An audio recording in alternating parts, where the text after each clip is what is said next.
Okay, to finish off my message to Hunter, um, son, there's a black on black issue in society, period. You know, until that is properly addressed,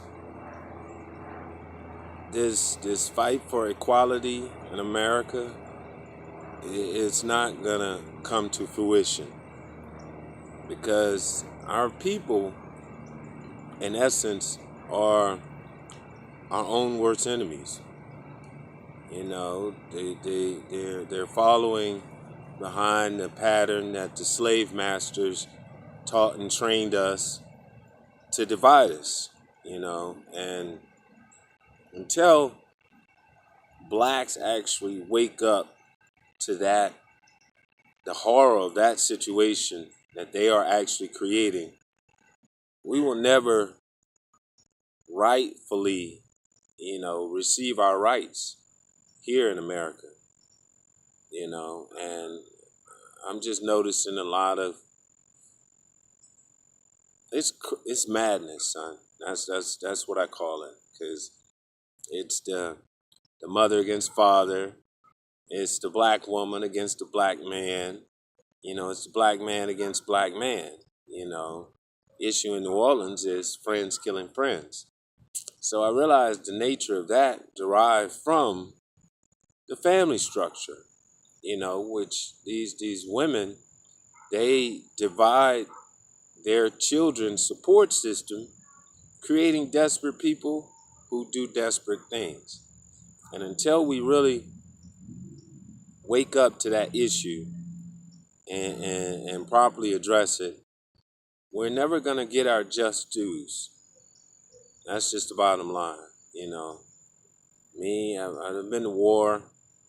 I done served my state in multiple capacities, as a National Guardsman, as security, trying to stand in the gap for my people. And, especially New Orleans, they're missing out on a huge opportunity because it's predominantly black. But what you got there is a lot of mentally ill people, a whole lot, and I used to ride the short bus to school because I was gifted, and I was subjected to the mentally challenged people, and they just act out whenever certain things happen that they couldn't understand, that messed up their little system or whatever. They act it out. And that's what a lot of people in New Orleans do. Son, I want you to be dignified. I want you to carry yourself respectfully, always. That's what I say. I act respectful, so I don't have to ask for respect. You know, it's demanded. It's um, it's earned because I'm acting respectfully. So, want you to make sure you understand this and relationships. What I've come to realize is there's a lot of people that will hide stuff for years. Just like these women, they wear fake hair, they wear fake eyelashes, they wear, you know, fake fingernails and booty injections and boob implants and all this other stuff. There's a lot of people that live lies for years, and you'll never get to really know who they are. All right, so I've come about two tests. Whenever you decide you want to get into a relationship, there's an old man that told me one test. All right, what you do is you be a gentleman always. You open the doors, you pull out the chairs. You open her door to the car first. Let her get seated. Close the door. Now, what you got to pay attention to is if she reaches over and unlocks and opens your door for you.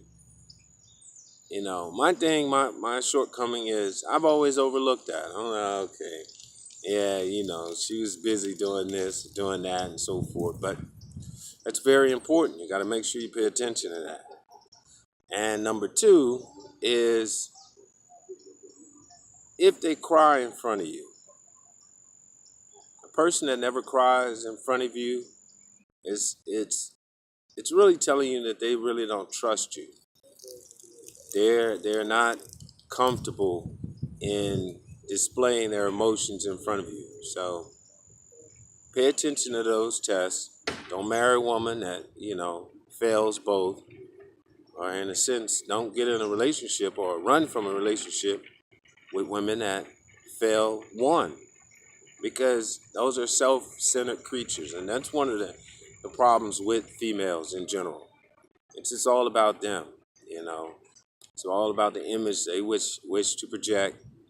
Most of them are never satisfied, never happy, because they don't really know what will make them happy. They think they want this, but find out that it's not really what they wanted.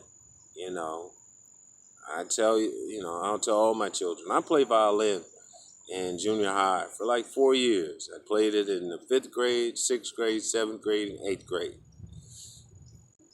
After the 8th grade, I put down that violin and I never looked back, you know. So and that's how people will be in your life. Is, they might be here this year, that year, so forth.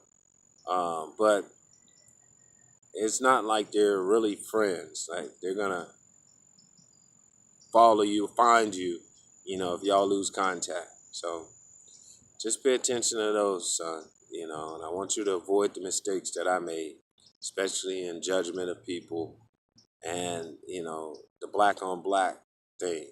Because, I put a lot of time and effort into that, trying to, like I say, stand in the gap for my people, but they're not deserving.